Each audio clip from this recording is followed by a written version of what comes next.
Hey, what's up? This is Scott with Level Up Tuts, and today we're going to build on what we did last time. And we had this if statement going, and it was basically just checking these two values. We're saying if 3 is greater than or equal to 3, then output something. And that's cool because 3 is greater than or equal to 3. Let's do this with a variable instead because it's a little bit more fun. So I'm going to make a variable, and it's just going to be var. And this is going to be val. Val is going to be equal to 3, right? And so now we can replace this 3 with val. So if val is greater than or equal to 3, which it is, then output Bill is cool. So that's great, cool. But what happens if we wanted to say, let's make val, let's make it 2, right? So now 2 is less than 3. It's not greater than or equal to 3. But we still wanted to output something. Oops.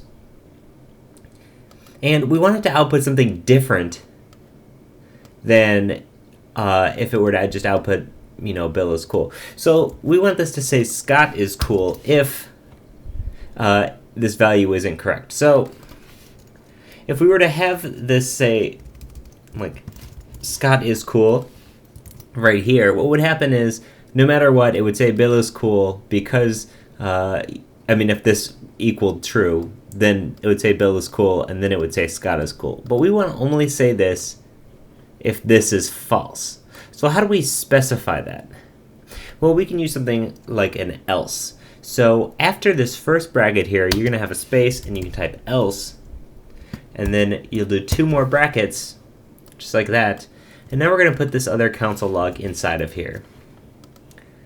So now this is going to, if val is greater than or equal to 3, it's going to output something.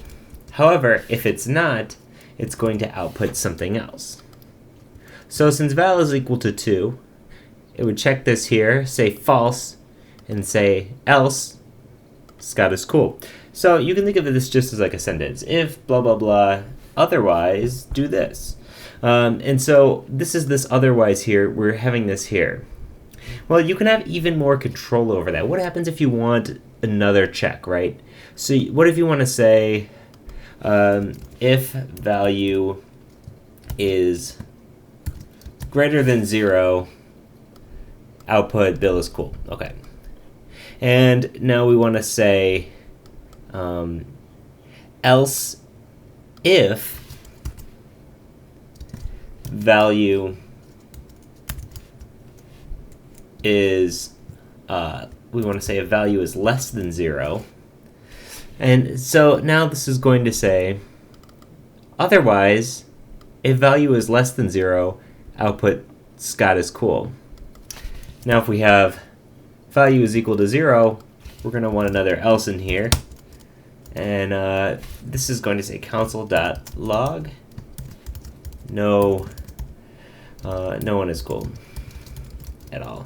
Because if I'm not cool and Bill's not cool. Okay, so check it out. So basically this is checking this value first. If not, then it's going to this statement. If not, then it's going to this as its total fallback. So that's pretty cool. Now we have the ability to not only check something, but have a condition if it doesn't pass that first condition, and then it can check that second condition. And you know what? You could keep stringing these ifs along. So it could say else if this, else if this, else if this, and just keep on going, right?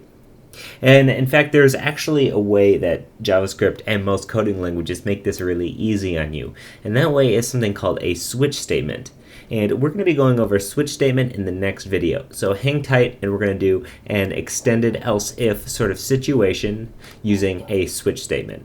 So as always, this is Scott with Level Up Tuts. If you have any questions or comments, hit us up on Twitter or Facebook. Let us know what you're thinking. We always love to hear from you. Thanks for watching, and check us out in the next one. Bye.